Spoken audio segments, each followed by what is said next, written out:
So you believe in genetics? I've read up on the Lysenko stuff, yeah, and I think I think genetics is right. Oh, really? So you think Mendel was correct? I think he was not entirely correct, obviously, but he was right about the kind of basic mechanism of heredity. And Lysenko, Was he really? Okay, so even though Mendelian inheritance has been disproven time and time again, and even though there is no discrete unit of heredity whatsoever. So wait, how has it been? Can you cite some examples of how it's been discredited to me? You don't know that Mendel was proven wrong, and that his dumbass squares are only coincidental, and that they don't explain majority of fucking inheritance? Well, I mean, obviously, like the square model is just like a model that he developed, and like knowledge. So what was Mendel right about? Oh, he's just right that yours is heredity. Like it's not like Like, let me ask you this: do you believe in natural selection? Like, do you think that evolution? Like National Geographic even admits Mendel was wrong. They said that his data and his calculations were plagued with systemic bias because they were fucking wrong. Okay, but that doesn't mean Lysenko was right. Like, he was disproven. So what was Lysenko wrong about? How was he disproven? These German scientists tried to reproduce his experiments and they failed. Like, You read that from Wikipedia. You read that from Wikipedia. The German scientists. I've read the books on this shit. You want me to cite the sources? So the German scientists who tried to reproduce Lysenko's findings. German scientists, communists. They were communists. Yeah. They wanted to prove that Lysenko was correct. No, they didn't. That's what you're missing. They did not want to prove he was correct. So they just wanted to disprove Lysenko because they were. Yes, they in bad faith, and this is something scientists do a lot. How do you know they were in bad faith? In bad faith, they tried to reproduce Lysenko's work without any of the careful and methodical specific practices and ways Lysenko used to arrive at his results. What were these ways? What were these ways that they didn't understand? Can you explain them to me? No, I can't because I don't remember them. But okay, well, I do remember the criticism that Lysenko's practices and his ways were much, much more specific and much more methodical and much more cautious and careful, and that they were botching the whole thing. That's what I remember reading. Okay. Then how come they haven't been reproduced en masse and using controlled experiments? Because no one's taking it seriously. No one's taking it seriously. There's never been a serious effort. No one's taking it seriously. Okay. So there's just the big conspiracy to cover up Lysenko, and they're That's really not how it. Hold on, hey dumbass. That's not how it works in scientific. And all medical science that uses. Shut the fuck up, dumbass. It's all fake. Shut the fuck up for a second. All right. Do you actually know how the institutional paradigms work in science? If a certain paradigm is not given enough interest and no one cares enough, nobody is going to bother with such a paradigm shifting approach. How science works. That's just nobody's reproduced it since because nobody's taken the paradigm seriously since. That's how. If you think scientists are literally practicing every possible paradigm and experimenting every possible thing. That is not the majority of scientists who take like these bold risks to engage in experiments that are completely paradigm shifting. That's rare. That's not the norm in science. That's like a very small exception. It doesn't happen often. Ask me the, it doesn't happen often. It does not. It is not often that scientists who are working in peer-reviewed research, who work with peer-reviewed research papers and work in these institutions, they don't actually try and like disprove the institutional paradigms. It's not profitable. You're not going to be taken seriously, and it's very risky when it comes to your reputation, and it takes more fucking investment. If someone goes out of their way to try and like vindicate Lysenko, or at least in good faith see whether he was right or wrong or not, like, what is in them for that? When from an institutional perspective, they can go along with the prejudice and the bias. He's been completely discredited. Listen. Let me explain to you how it worked from the perspective of Western institutions, okay? They were starting to entertain Lysenko's ideas around the 40s, right? During World War II, and then immediately after World War II. Just because of the Cold War, just for ideological reasons, they decided to draw an ideological red line where they were going to strawman Lysenko and be like, you know what? Lysenko is completely fucking full of shit. We're not even gonna entertain it. We're not gonna go down that rabbit hole, and then it's over. So if you're right that this is all that the rejection of Lysenko is for some kind of scientific reason, what is the scientific reason exactly? So, Haas, I will grant you this, that there was an ideological campaign against Lysenkoism that did have a kind of bourgeois, like, focus on genes as this kind of, overly determinist method of heredity. Yeah, I can hear you. All right. Here. This is on epigenetics and Lysenko. I'm going to read this paragraph for y'all. The fathers and mothers of epigenetics did not use Lysenko's results, but developed their views on the basis of molecular biology. The concept of gene expression and the methylation of DNA would have been impossible without intimate knowledge of molecular biology. Rather than denying the importance of the genome, epigeneticists state that classical genetic information makes the environmental of gene expression possible. The environmental regulates transcription factors that bind to regulatory elements on the DNA and activate or repress gene expression. But the nucleotide sequence determines the ability of the transcription factors to bind in the first place. Epigeneticists emphasize the importance of the genome, but describe it as more permissive than earlier thought. That's got nothing to do with genomes. Okay? It has nothing to do with genes. First of all, you just made the first deadly sin of this whole debate. You are trying to say that molecular biology and DNA is the same as genes. No, it is not. Molecular biology and genetics are not the same thing. The existence of DNA and RNA, for that matter, it does not vindicate Mendel's metaphysical notion of a gene. Okay? Mendel's metaphysical notion of a gene predated the discovery of DNA. They just assumed that DNA confirmed what Mendel said. Turns out not to be true. Even with the advent of epigenetics, shows it's not true. DNA simply does not function in the way that Mendel described genes do. Okay? Then second, all you're saying is that epigenetics independently vindicated Lysenko's findings without crediting the first person who actually discovered that there's mechanisms of selection beyond the so-called, not only beyond the so-called gene, but which can't be explained within the paradigm of genetics. No, that's not true at all. Lysenko is not at all the first person to have suggested that. Like, the idea that acquired characteristics can be inherited goes way before Lysenko. That's why he gained infamy, and that's why he was smeared and attacked. Because he was discovering these various non-Mendelian forms of inheritance, which people were saying proved he was a fraud and he was crazy and he was an ideological whatever. And then later they discovered the same goddamn thing, and they never actually corrected the record. That Lysenko wasn't a fraud, he wasn't lying, and epigenetics turned out to actually vindicate him. Listen, it's just the scientists who use epigenetics, who actually do experiments that show epigenetics is real, are using molecular biology that Lysenko rejected. Lysenko wasn't a molecular biologist, and he never rejected molecular biology. Lysenko never rejected You're full of shit. You're full of goddamn shit. You need to be self-critiqued. You need to be denounced. We need to put signs in a dunce cap and parade you through the town in a struggle session. Lysenko never, ever denounced molecular biology. He said, I support. Lysenko didn't even reject genetics as a holistic science. He said, we're not against Soviet genetics. We're not against molecular biology. He was against the metaphysical Mendelian notion of a gene. He rejected genes. Now, genetics strictly taken as a science. Shut the fuck up. Genetics strictly taken as a science of heredity from the standpoint of molecular biology.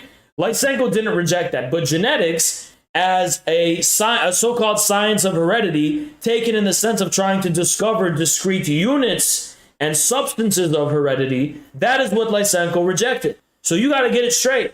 Lysenko never ever rejected molecular biology, not once. Okay, then what is DNA if not a substance of heredity? DNA is not a substance of heredity. It is one of the various complex parts of a cell that work together to reproduce the cell's existence. It works. Everything works together. It's not that the DNA is the unit of heredity. Everything it works together in order to make heredity possible. The system doesn't, without the system, DNA is meaningless without the whole thing. It's meaningless. DNA is meaningless without the entire system of the cell. It's completely fucking functionless. Listen, If you you're just remove it from the repeating like context. crude holism. There is zero like, scientific in the evidence guise for of some kind of RNA world. scientific knowledge. Zero scientific evidence for RNA world. Zero scientific evidence for it. Nowhere on Earth do you find RNA randomly running around like how they were saying in RNA world. No, there's zero evidence for it. They made it all up. There's no meaning to DNA or RNA without either being in the context of being encased in a protein like a fucking virus, or in the context of a broader cell reproducing itself, a living organism. There is no such thing as free-floating. There's no essence of heredity whatsoever. It's an undialectical way of looking at how heredity happens. Heredity has no essence. It has no substance. It has no unit. Heredity is the result of the whole thing working together. Not just the environment either, by the way. That's not even just the point. The point isn't that it's determined by the environment. The point is there is no essence, there's no substance of heredity that's discretely formalized in units. I'm just going to have to say that that's just meaningless talk. Like, it's just broad. Like, you're just claiming it's just this. Typical Trotskyist. This is one of the weakest things that dialectical Hegelian types do. They like make these like vague. Oh, wait, you reject that. Hold on, this is rich. This is rich. About how everything this is rich. This is rich.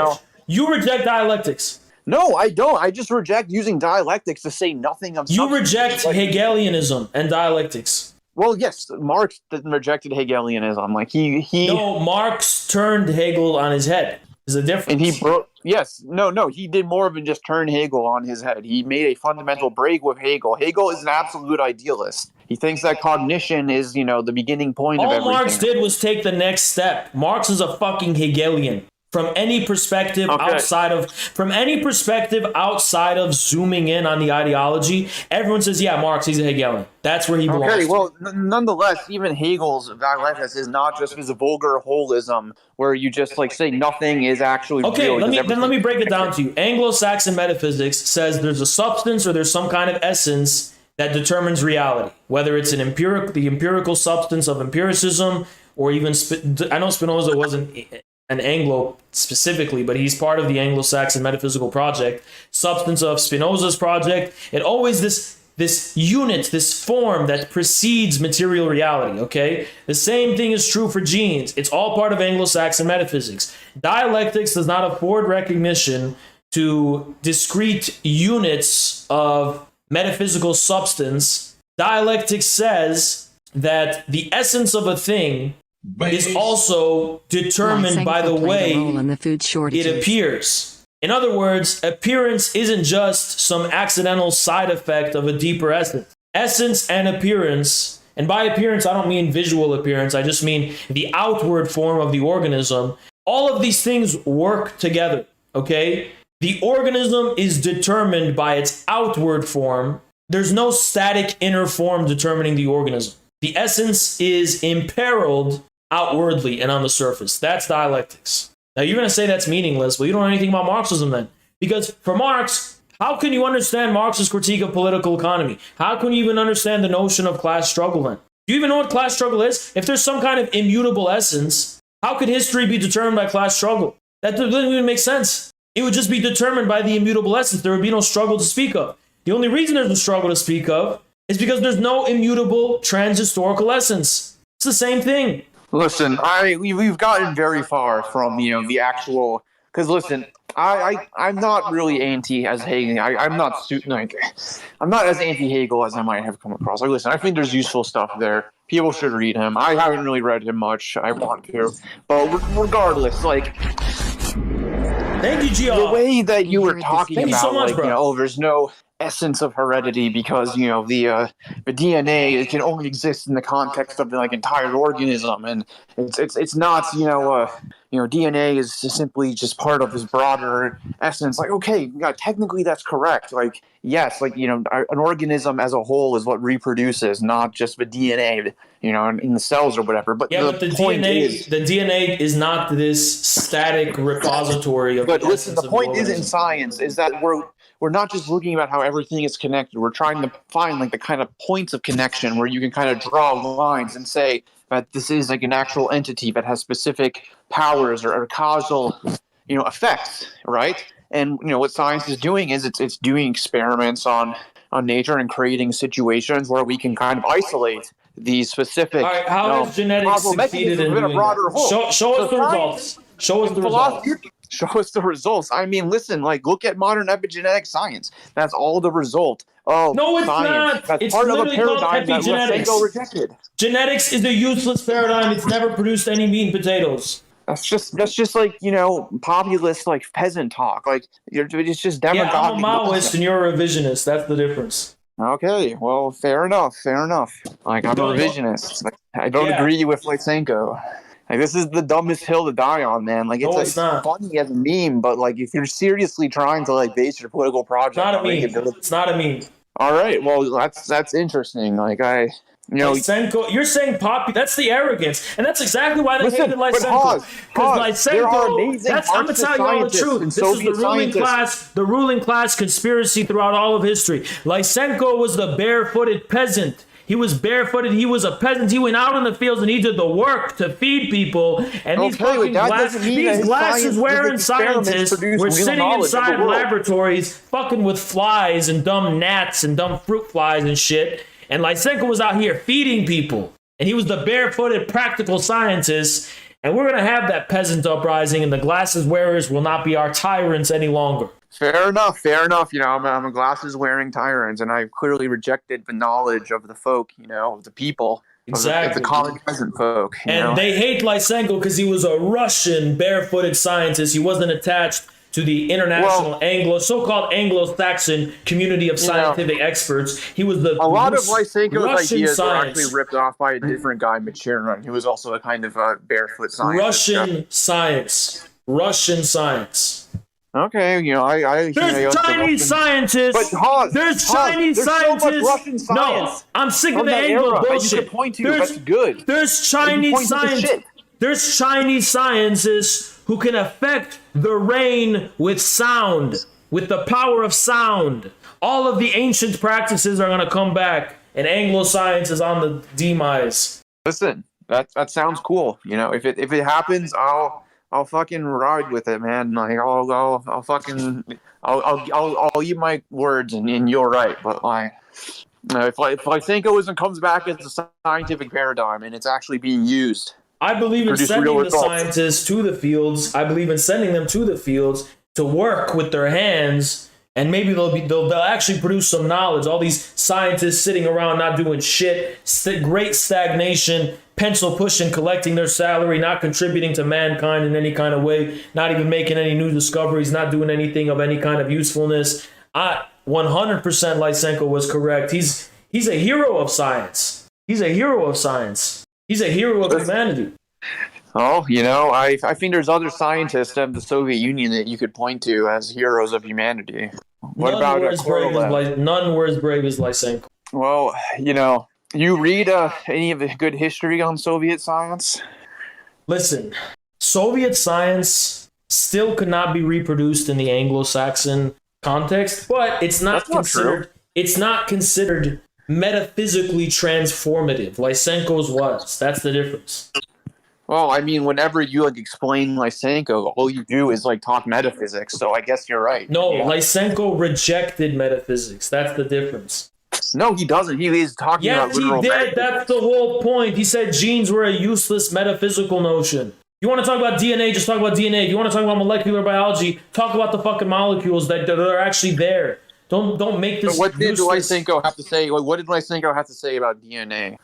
It wasn't discovered yet. And it couldn't have been discovered by him because he rejected the idea that it couldn't have been discovered by anyone yet because they didn't fucking. Would you even know how it was discovered? It's because of technology and shit. Yes, it's because of technology and shit. The Soviets were behind on biology because of Lysenko. No, they weren't behind because of Lysenko because they didn't have good enough fucking microscopes. What are you talking? What does that have to do with being behind biology? Why did they get rid of Lysenko's ideas? Why did they get rid of his ideas? Why did they move away from the paradigm? Because Khrushchev was Khrushchev was No, Khrushchev supported Lysenko, dude. You don't even know the history. No, he didn't. He sacked Lysenko. Lysenko. No, Khrushchev literally brought Lysenko back after he fell out of favor under. Lysenko. No, dude, Lysenko fell out of favor under Stalin. It was during the Stalin years. No, he didn't. What are you talking about? Dude. What the fuck are you talking about? History. You don't know what you're talking about. No, you don't know what you're talking about. Lysenko was planning on doing the great plan for the transformation of nature under Stalin. Khrushchev scrapped all that bullshit, and he wanted to do his virgin soil, dumbass American worshipping, corn worshipping, dumb, fat Khrushchev dumbass shit, because he worshipped America, and he sacked Lysenko. Lysenko said, this is stupid as fuck, and you're going to deplete the soil if you do this dumb shit, which he did, and Soviet agriculture was set back by a fucking century because of Khrushchev's rejection of Lysenkoism. What the hell are you talking about? Lysenko was Khrushchev believed in Lysenkoism, dude. You want me to bring out the sources and read them to you? Yeah, bring them out. All right, hold on. Let me get my book out. You're full of shit. Damn, revisionist lies. Trotskyist lies. All for corn. All of that for corn. Defending Khrushchev. Why? Because of space? Under Lysenko, we would have been in Jupiter by now. And we would have agriculture on Jupiter. We would have made Pluto green by now under Lysenko. All right, hold on. 172. And give me the years, too. It better not be... Okay, speaking to a group of agricultural officials in 1955, Khrushchev noted the shortage of fertilizer and urged the widespread use of Lysenko's method for stretching mineral fertilizers by composting them with organic waste. 1955? 1955. When did Stalin die? What year did Stalin die?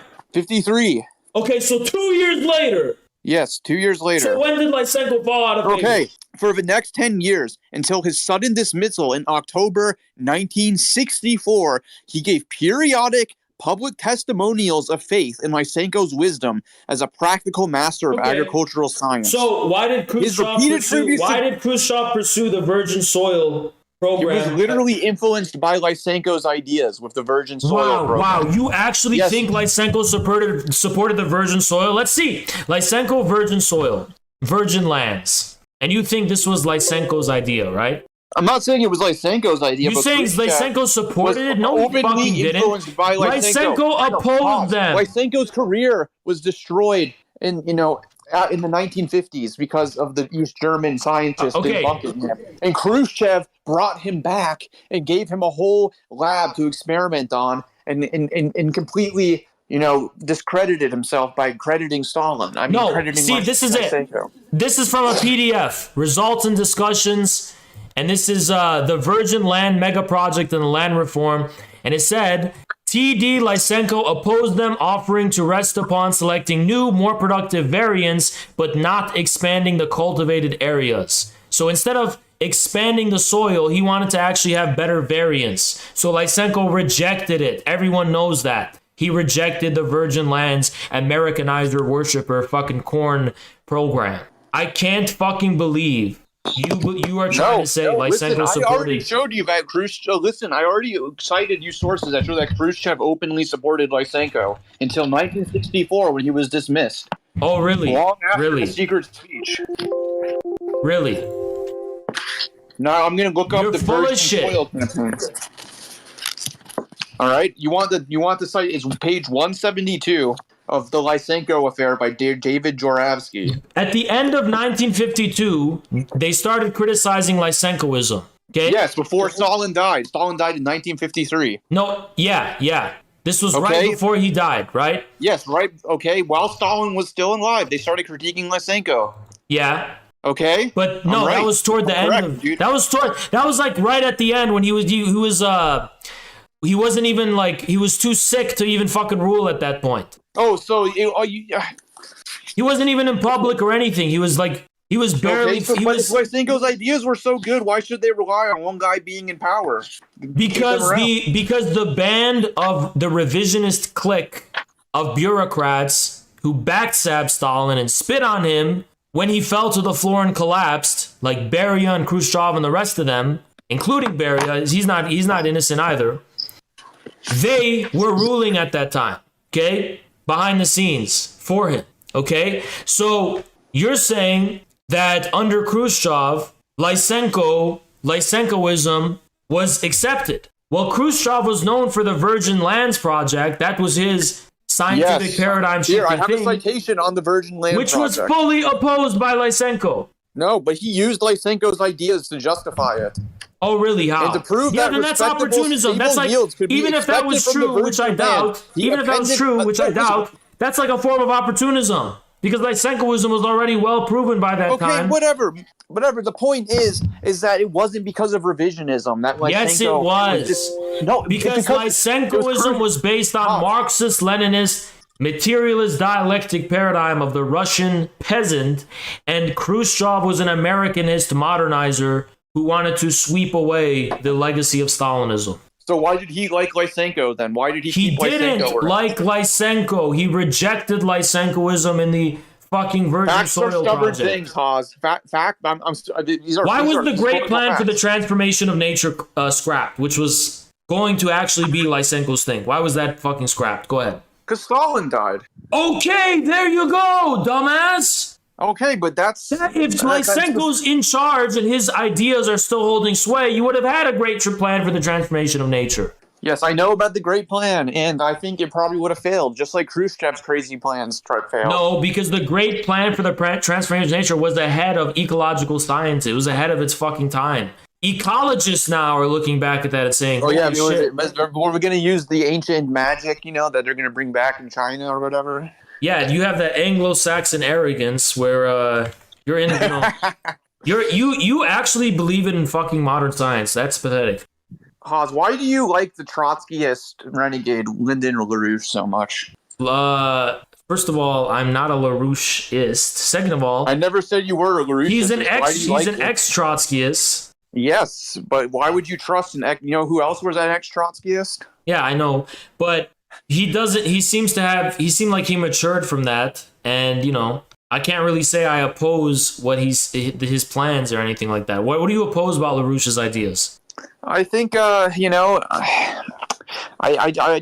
honestly just think that he's a grifter. Honestly, okay. What about his ideas do you take issue with and do you oppose? What's his big thing is just like supporting the Belt and Road nowadays. I mean, he's dead now, but that's what all his followers like. They're just all about the Belt and Road. So you have a problem with the Belt and Road? I mean, listen, I don't think China is waiting. That's okay, but what does that have to do with LaRouche? That's the Belt and Road. What do you? So you reject LaRouche because he supports the Belt and Road? That's your issue? Oh, LaRouche, he has a very sketchy history of working with the deep state. I don't know anything. I don't know anything about that. But what about his ideas are you against? Yeah, he's literally a snitch. He went to the FBI. You're citing a literal snitch right now. Who the fuck is talking? I'm talking. You put me as a speaker. I could do this. I mean, if you want to. Okay, okay. You're saying LaRouche was a snitch. Yeah. So let's get he offered his followers to the FBI to snitch on other leftist organizations. All right, bring in the Lysenkoist to defend him. Request to speak. All the people from the Schiller Institute, LaRouche people, get in here and defend. All right, I don't know the history of LaRouche, but y'all. Cosmonaut versus LaRouche tonight. Yeah, go ahead and bring him in. Where's Pesto Mime? We need Pesto Mime in here. So Haas, what historians do you like that you get your ideas on the Asiatic motor production from? Haas. Oh, so you just make that stuff up, basically? Lysenko was fired as president of Soviet Academy of Agricultural Sciences under Khrushchev, by the way. He was fired. Well, that was because Khrushchev gave, listen, you are right that, what? Now, what are you saying? What's that other thing you were saying before? I wanted to talk about your ideas about the Asiatic motor production, because honestly, that's the most interesting thing that you talk about. Okay. Well, this is what I'm trying to say with the Asiatic motor production. The default of humankind is socialism/communism. Private property as an institution arises as defining the so-called history of the West. That's actually all history is defined as, is the history of private property. And the reason why Hegel and Marx and Engels do not believe there's a history There of were some Asia good is elements of the because CPE history that had collaborated with is feds against defined LaRouche back then too. by the gradual development of the institution of private property. And that's the only index by which you can actually define class struggle as they understood it. Yeah, but I honestly haven't studied historiographic stuff on all this shit, but like I'm pretty sure if Marx and Engels had this silly idea that all history just included the history of private property, then it just seems like we need to actually like kind of expand historical material to them and like say that maybe tributary actions taken against leftist movements societies movement like these also had classes. And therefore, there are class struggles in these societies. No, they don't have. So there's no like authority that like extracts tribute from the producers themselves to like fund the bureaucracy in these societies. That is literally just socialism. Here we have someone. I have a friend who wants to talk about this. Who? Ian Zabo. Go ahead. All right. I'll see if he requests to speak. But he's an expert on all. Thank you, Voidburn. Appreciate you. But I think holy shit, Voidburn, you donated twice. Thank you so much, man. The direct producers like produce agricultural stuff, right? And then you have like a state bureaucracy that creates like hydraulic work. Yeah, I know what an Asiatic. Fund the state bureaucracy, they have to extract tribute. Yeah, that's just socialism. No, but so you're saying, but it's still a class society, man. Like it's not. No, it's not. Class is about the institution of private property and the various relations defined thereof. It's about the relations of production. It's about the relation through the ways through which the direct producers have the surplus extracted from them. And it's only under capitalism. The only way you make those differences intelligible is through the institution of private property, period. I mean, so do you not think that like slave owners are a class? Because like in pre-capitalist societies, there were slave owners. Like in Athens, Marx talks about this in like the first chapter of Capital, Volume 1. Who's talking? Yes, slave owners are a class in ancient Athens because their ownership is instantiated in an institution of private property. So of course they're a class. That's okay. Why, so in order what do you think separates? What do you think separates slave society from the Asiatic mode of production? Well, in the Asiatic mode of production, like you still have like communes through which the people like control the land they work on, for example. But it's like a centralized authority. Why do you think Marx said that the Russian mirror system can just allow them to skip capitalism? I don't know. I mean, was he right? Did it actually work out that way? He was. He was literally right. No, it wasn't. That's not how it went in the Russian Revolution. They never revived the mirror. They created a totally new form. No, they actually basically did. When they said peace, land, and bread, and they gave land to the peasants, they did not give land to the peasants that was like a commodity land that they could sell and buy on the market. That land was theirs to use, but they couldn't sell the land as a commodity. So yeah, that was pretty much a revival of that system. And also the kolkhozes is arguably a revival of that system in another form. Okay, but like, that was only for like the first few years of the Soviet Union. Like there was a big change that happened, with the whole collectivization after Stalinism. Yeah, that was also a revival of the mirror system in another form. Where did Stalin ever say anything like that? He didn't need to say that. It was the whole reason you had collectivization instead of just outright state nationalization of everything like what Trotsky wanted was precisely because it very organically could adjust itself to the conditions of Russia. It's why it's socialism in one country. But it wasn't organic. Like there was massive like state intervention and top-down violence against the peasantry to mold them into the system they wanted. Like that's collectivization. That's a myth.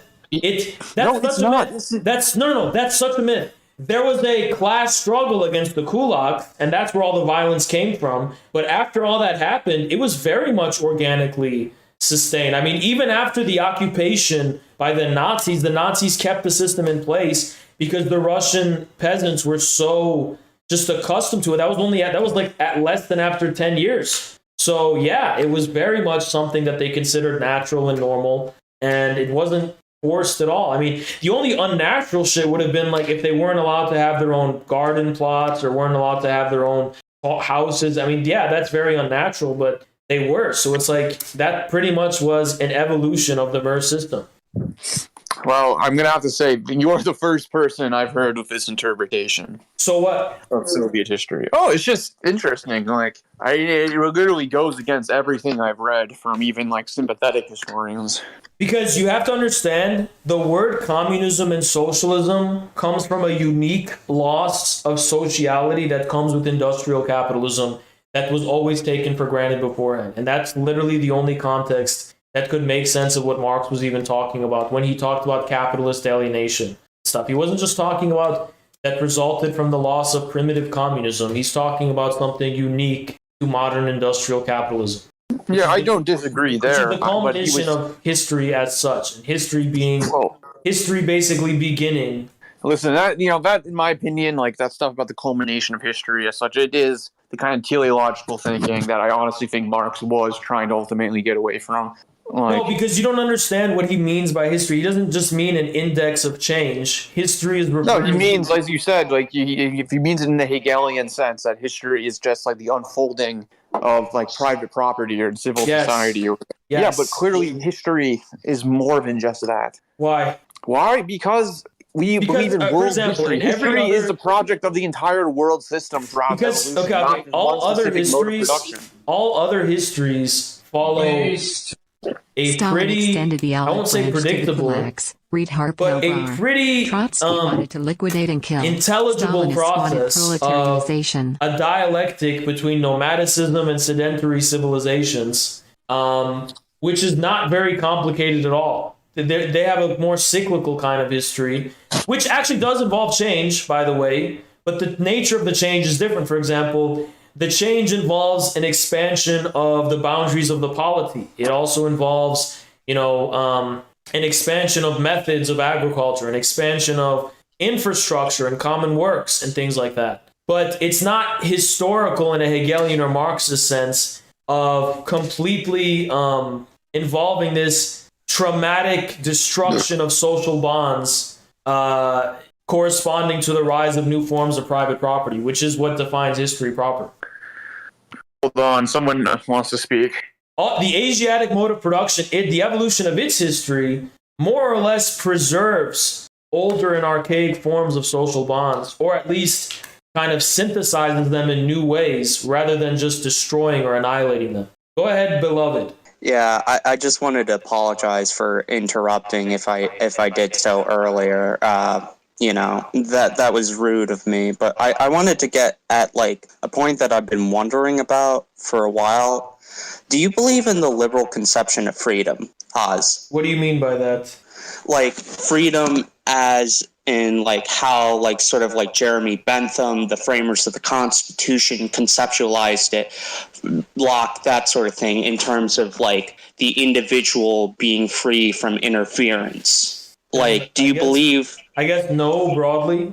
So why do you defend the Constitution then? Because I don't reduce the Constitution to that. You mean the fundamental point of it that it was written for was to defend...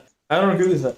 Well, what else was it written for, fundamentally? I think the Constitution guarantees... I think the document of the Constitution, I should say, because that's our form of sovereignty, instead of just being understood in the terms of like English parliamentary, negative rights in the Lockean sense, you can also understand it in the sense, a more positive sense of, for example, what it means by liberty is not just negative liberty, but positive liberty. You can reinterpret the Constitution in a proletarian way rather than a bourgeois way. It's ambiguous. It's inherently ambiguous. Like, for example, liberty also means promoting experimentation and promoting different avenues of expression that are not going to be stifled by dogmatic pre-existing forms. By the way, the Chinese People's Republic, People's Democracy, has rights and liberties guaranteed. That doesn't mean they believe in bourgeois individuals. Right. But the thing with the United States Constitution is the way that these rights are framed.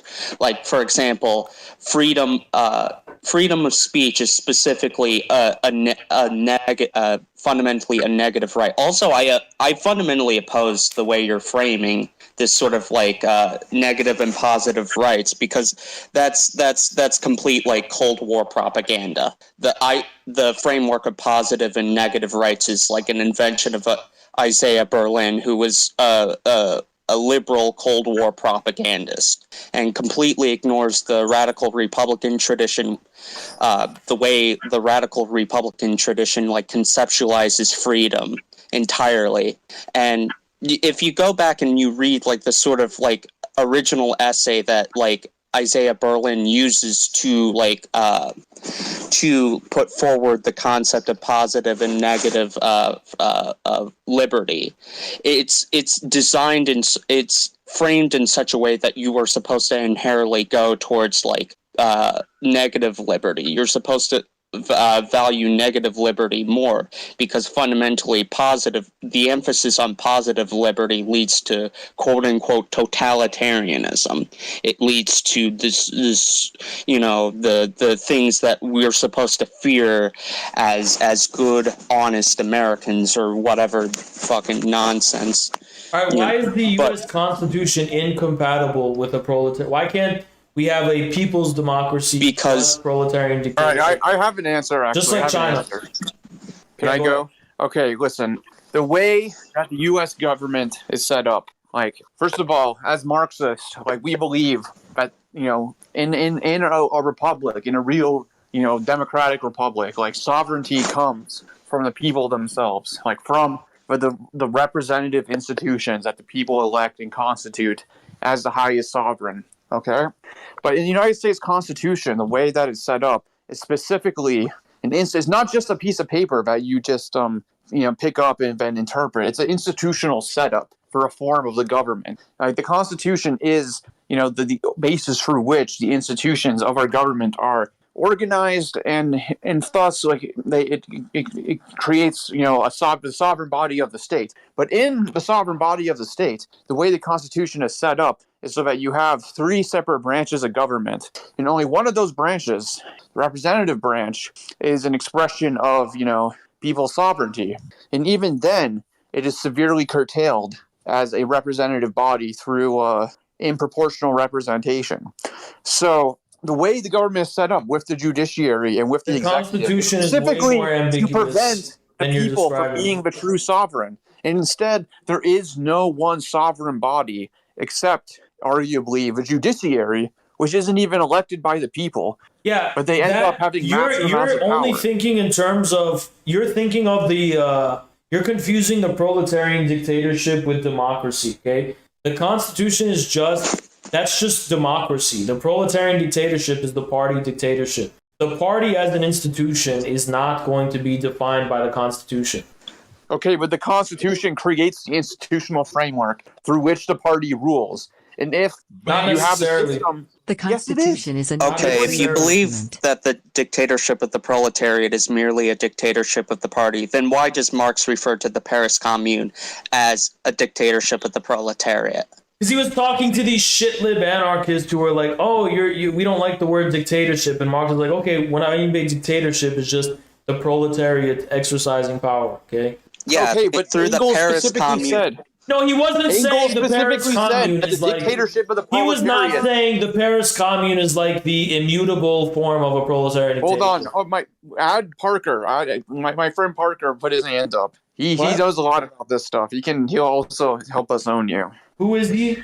Petrograd Parker. I can't see him at all. Huh. All right. Well, if he wants to speak, he can request to speak. But regardless, Haas, I just don't understand why you have this attachment to the existing, traditions of the United States. Because those are ambiguous. There's nothing wrong with them. There's literally nothing wrong with them. But listen. No, there is. There is But fundamentally something. There's Like the not. one All you positive need thing is about this all you country. need is the Communist Party on top of them, and it's all fine. But listen, Haas, one of the positive things about this country is that there is this idea that, we don't have any, fixed traditions and that we can constantly reinvent ourselves as a nation, right? No, we can safeguard our tradition of cutting off the head of the British monarchy while also having a proletarian dictatorship. They're not incompatible. That is a unique historical achievement of not only this country. Then why do you support the executive branch, which is functionally monarchistic in its nature? Let me rephrase myself then. The satanic fake British monarchy of the glorious post-glorious revolution monarchy, which is really the dictatorship of parliament, whose symbol is the monarchy. That's what they cut off the head of. I believe in the loyalist revolution. Okay, so I believe in stronger executive, definitely. So I'm a monarchist. You support the deep state. No, the deep state isn't executive power. It doesn't even function as executive power. It's an invisible dictatorship. The CIA is not a part of the executive branch. The CIA, the FBI, the whole alphabet soup. It doesn't function as a sovereign monarch. I don't. You have so much attachment to these Freemason horseshit. The CIA functions as a Bakunin invisible dictatorship. It doesn't fucking function. Okay. No, I kind of like that. I kind of like that. It's kind of funny, actually. I'm gonna use that. Okay. No, so the Communist Party needs to be the one party of the proletarian dictatorship. We can preserve the institutions that commemorate our freedom from the British Empire. But Haas, the Constitution doesn't even commemorate our freedom from the British Empire. It was written as a counter-revolutionary document. It is the commemoration of our freedom from the British Empire. That is what it is. Hold on. My friend Parker put his hand up. I cannot see your friend at all. Check the request to speak. We have Ian, clearly is different, and Rev. Huh. Make me co-host and I'll add him. I don't trust you to be co-host. Okay, fine. All right, we got Rev Z as a speaker. You fucking idiots. Me and Voidburn already destroyed you, idiots, on the fucking Constitution. You didn't. Last night? You did not. We fucking destroyed you. That's such a you actively support the deep state, and you claim that Voidburn on here. Bring Voidburn on you claimed that the proletariat was not. You claimed that only factory workers and miners were the proletariat. Like, no, that is asinine. No, it's not. He argues that everyone dependent on the wage fund is the proletariat. Yeah, it's literally in the fucking name. The name itself is a reference to the Roman class of people who were landless and forced to rely on fucking wages. It's literally in the fucking name. Hold on. The only reason Marx can define it that way is because that was the class producing value. If it doesn't have that same role anymore, it's not the same class. It's that simple.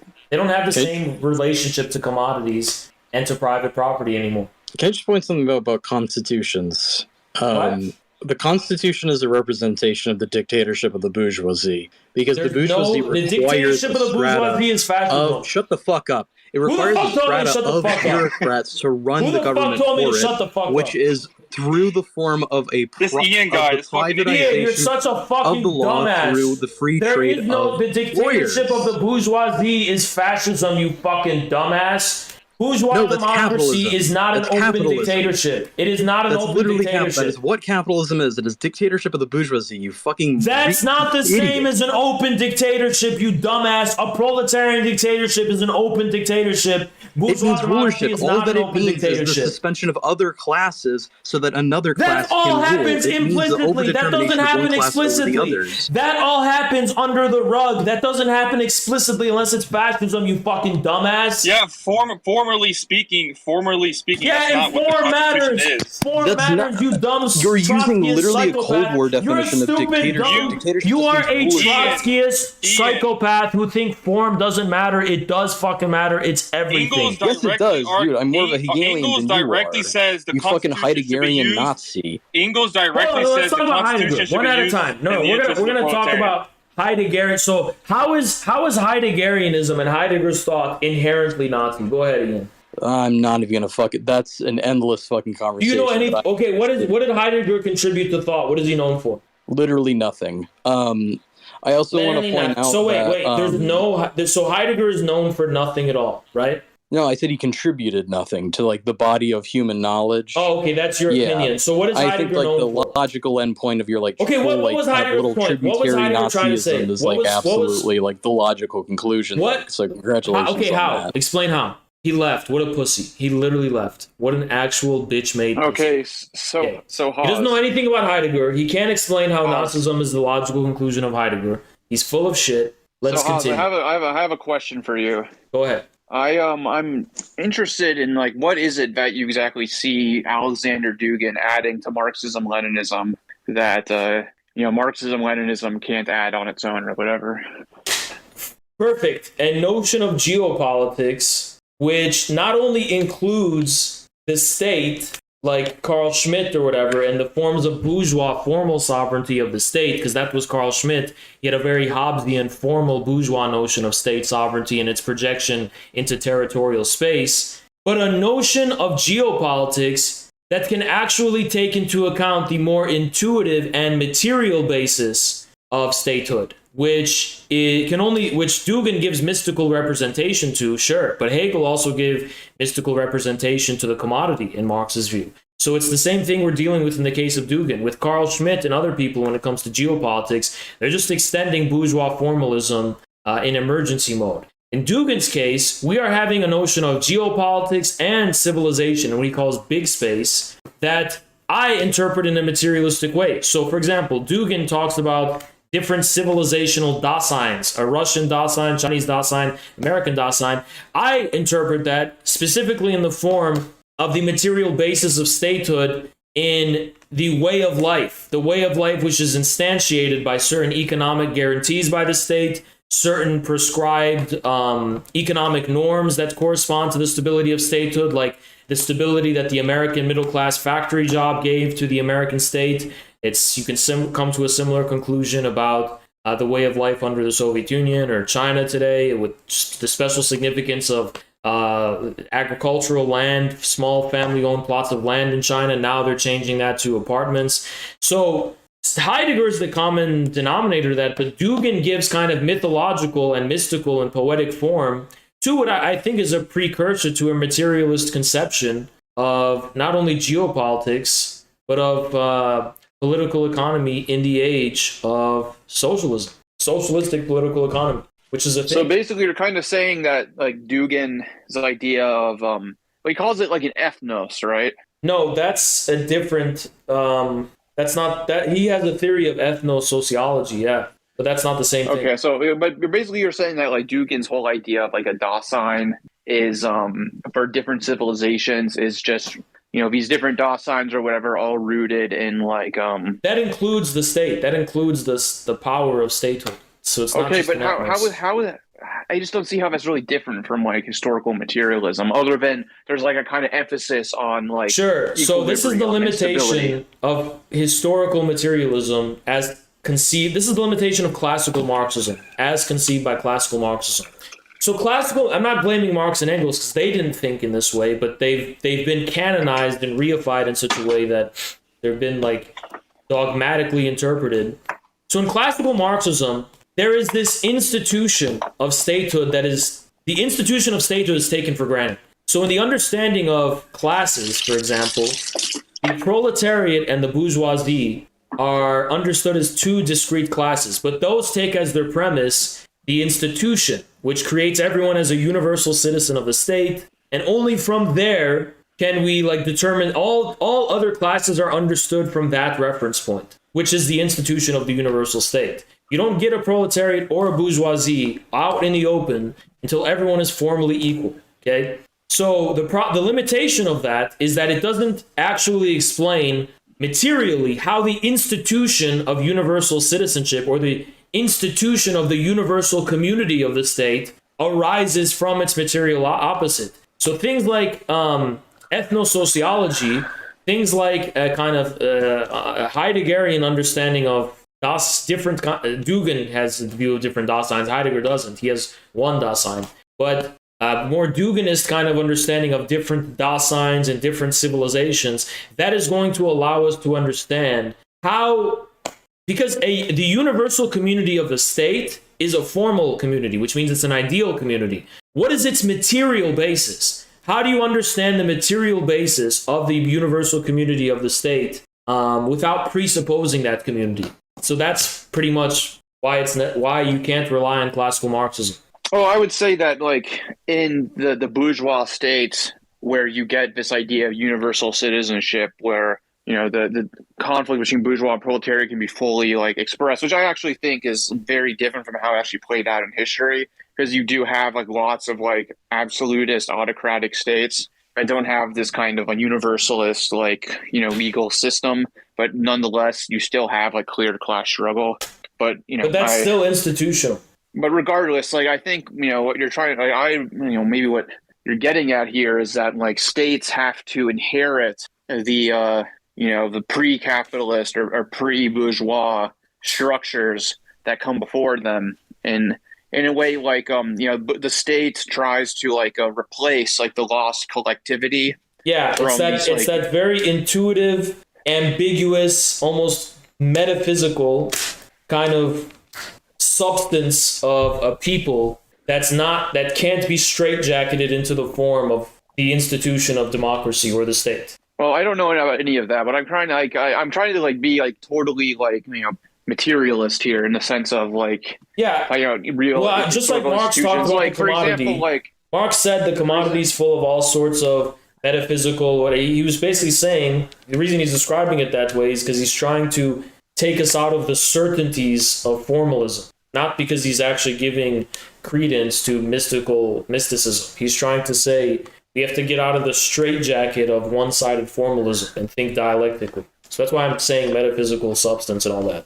So I'm trying to get at here is like in like pre-capitalist like tributary or feudal, whatever you want to call it, type societies, like you have these kind of like redistributive like measures, or usually like controlled through like religious institutions and rituals and stuff, through which like resources get redistributed amongst the population and a kind of like equilibrium is maintained. But like as capitalism takes over and these institutions are like replaced by like pure like like the cash nexus or whatever, like the more specific point has to like the state has to like has to resume this function that all these old like traditional redistributive measures took, but it replaces it with like a rationalized bureaucratic system that's run according to like a consistent legal code. So but nonetheless, like the state is still like trying to replace this like kind of mystical old way of like redistributing things. You're thinking about it too broadly. Okay, so specifically what we're talking about is social bonds that are governed in non-institutionalized or non-explicit ways. So for example, the relations between people are governed by mores, are governed by tradition, and are governed by custom and precedent, not neatly defined explicit structures. So that's why it seemed more organic and natural, because it's more based on these unconscious social bonds and realities. Now, as far as the tributary and stuff, that's a broader picture of what's going on. But the important thing lies in formalism. That's the most important thing. See, my problem with what you're saying is like you're talking about like all these like ancient like mores and customs and traditions as like this, like as if they are not also already institutions that are already. That's what I disagree with. I think that's idealism. Different ways. It's different clearly than like modern Western legal systems, but nonetheless, like these customs are reproduced throughout history to me, for that's, years and years and years. But to me, it's not because of like some unconscious thing. It's because no, it is unconscious. Sorry. That's what you're missing. To me, what you're saying is idealism. You're basically saying there's a ghost there, that there's an ideal there that it's just not being acknowledged. That's kind of the prejudice of idealism. They take things that are unconscious and intuitive, and they say, "Oh, you secretly have this ideology." That's what a lot of the people who believe in, the Althusserian critique of ideology, they go, "Oh, there's a secret ideology there. It's just not acknowledged. The ideology is unconscious." Well, no, an idea is necessarily a conscious, apparent, and explicit thing. It's an after effect of material processes. It doesn't actually premise those material processes that give rise to it. So, no, I disagree. Those mores, they're not natural. They don't come from nature. They are human. They are contingent in a human sense. I agree with that. But the way in which they emerge and give, it's not that you have these structures that are explicit institutions. There is a more dialectic process by which people come to be governed by these laws of social interaction and exchange also. Exchange is a big thing because exchange also proceeds in a way that's governed by mores and customs and institutions. This is the means-tested way in which humanity is acknowledging, or I should say, is testing itself against and proving its resilience, material reality. These unconscious mores and customs and stuff, yeah, they didn't just come from nature, but they result from a very specific dialectic interaction between human beings and the opposite, which is whatever, nature or whatever. Like, they proceed this very organic kind of way in which different forms become instantiated in our practices without them having to be forced on us by force, by gunpoint. We come to acknowledge them, yes, in a more organic way, even though they're not organically based. So, I mean, it just sounds like what you're kind of talking like, for example, like institutions and mores and customs of marriage proceed along a very specific result of undergoing this acknowledgement of the laws governing social interactions surrounding shame, social interactions surrounding status. And these do have a meaning that people have come to acknowledge and recognize. And they give expression to that meaning through these mores and customs and institutions. Yes, they're contingent and they have meaning, and they're not like we're not like animals who just do things cause and effect wise. They are mediated, but they're not just like these explicit institutions that determine our behavior. Fair enough.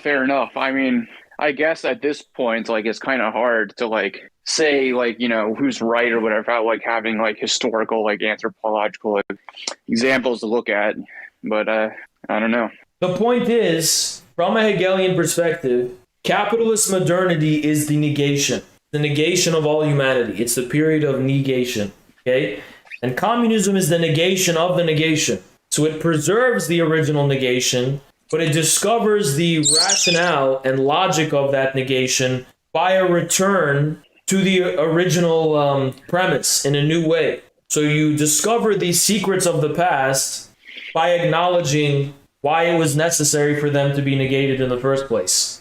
That's why communism is a return to the Asiatic mode of production. It's not a one-sided return where the capitalist modernity never happened.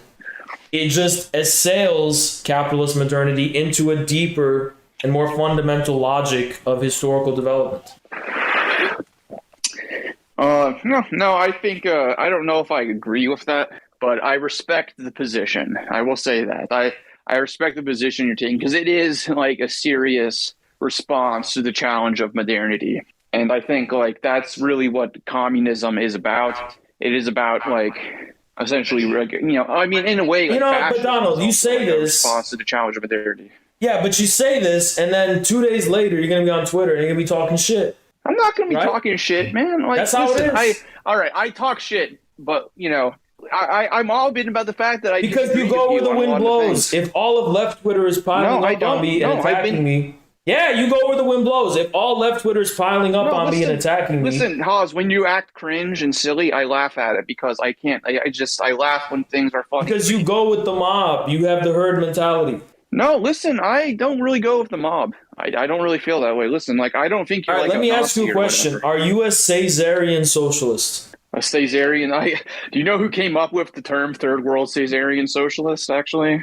Perhaps. He was a Kautskyist, actually, funny enough. But are you? No, I'm not a Caesarian. No, I'm not.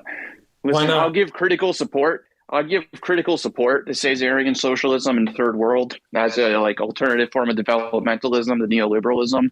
But I don't personally. That's not what I fight for. So you're the boring kind of Kautskyist. I'm not really a Kautskyist, except in the same sense that Lenin was a Kautskyist.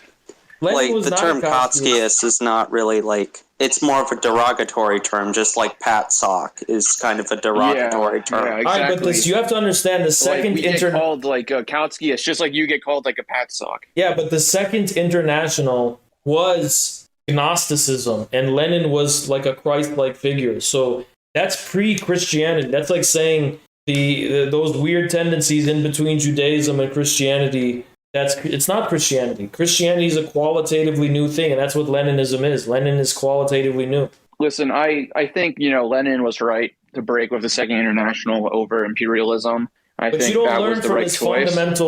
logic, which is why you reject Mao Zedong thought and Stalin. You don't learn. No, but listen, as you say before, it's not fundamental new lesson of Lenin. Well, what I think Lenin himself understood this is that there were still lessons from the Second International that needed to be preserved and continued. There was still, and that's kind of what left-wing communism, infantile disorder is saying. Is he's saying, listen, yes, we have to break with social democracy, but we still have to apply the lessons of social democracy in building mass parties of the proletariat, using all possible tactics. Yeah, I kind of agree with that, but I kind of don't, because it's what are those principles? Because I think, well, I mean, I don't think principle is. I don't think social democracy. It has a very institutionalized way of understanding the party. It doesn't actually account for how a party really does emerge, and it doesn't really account for the processes of how parties get big. It has how a party really Yeah, it has a very naive, positivistic view of that. I mean, I think, in some cases it does, but in other cases, I think the Second International thought was often pretty advanced, and I think the left could learn a lot from it today. How can you apply that? Listen, people like August Bebel. How can you apply that to the age of information? You're breaking up on me. How do you apply the Second International's principles of party building to the age of information, where you can't have top-down sources of the dissemination of information? Well, obviously we need to modernize our information infrastructure. Sorry, you can talk. Yeah, I mean, you honestly, in sort of the last kind of one of these streams that Twitter Spaces, you described it yourself. Information is deeply important. You do it through these sort of media collectives, the sort of infrared collective, or streams and that sort of thing. Lars Lee describes a kind of in his shorter book on Lenin. He describes. Book on Lenin. Okay, but he describes the importance of Iskra as a place of debate and open discussion. That's how media is important. That's how these sort of spaces and Cosmonaut and all these sort of spaces are important, because it fundamentally allows us to have these open discussions, these open debates, and build a larger movement. And that that sort of thing is as relevant as it was back then as it is now, even if the sort of means of information have changed. It's still relevant. I'm going to critique social democracy from a Duginist perspective, okay? The problem of social democracy is that it's too German. Social democracy has a very specific relationship between the masses and the institution of the party that is uniquely drawn from and takes for granted the German conditions, but can't take into account necessarily. Now, there's aspects of the German conditions that are clearly present in Russia, especially since Russia's modernization and urbanization was following the German paradigm, comparably German paradigm, which accounts for the ways in which it was inherited by Lenin. But social democracy as a paradigm cannot account for by itself the Russian conditions, and also can't even be applied to the Chinese conditions. And it's not just a Duginist perspective, it's a Maoist perspective, because from the Maoist perspective, you do take into account the national conditions, not just as an ancillary detail to some fundamental orthodoxy, but as the determining factor of your paradigm. Chinese socialism with Chinese characteristics means the form of that socialism, including the Socialist Party form and mass movement, is going to be Chinese in essence and in nature. There is no orthodox science or prescribed form that is a blueprint for how to build a party or a movement.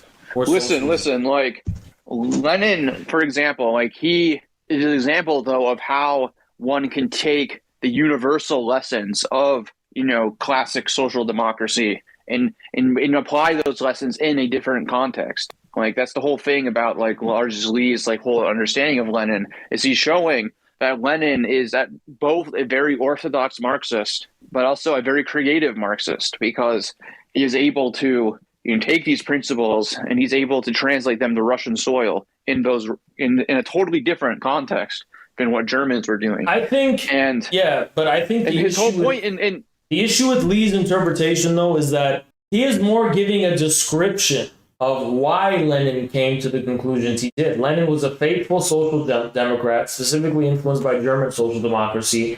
And by being a consistent social democrat in Russian conditions, it does explain why he would break with social democracy. So I agree with that. But the issue is that the specific relationship between Bolshevism and social democracy follows pretty uncannily the hermeneutic ellipse described by Dugin, that defines the relationship between Russia and Europe itself. So for Dugin, this relationship basically takes the form of how there is this intuitive and sense-feeling based kind of intuitive, spiritual, you don't like the metaphysical language, just translated in materialist terms, material Russian soul that is always being translated in the terms of the European logos.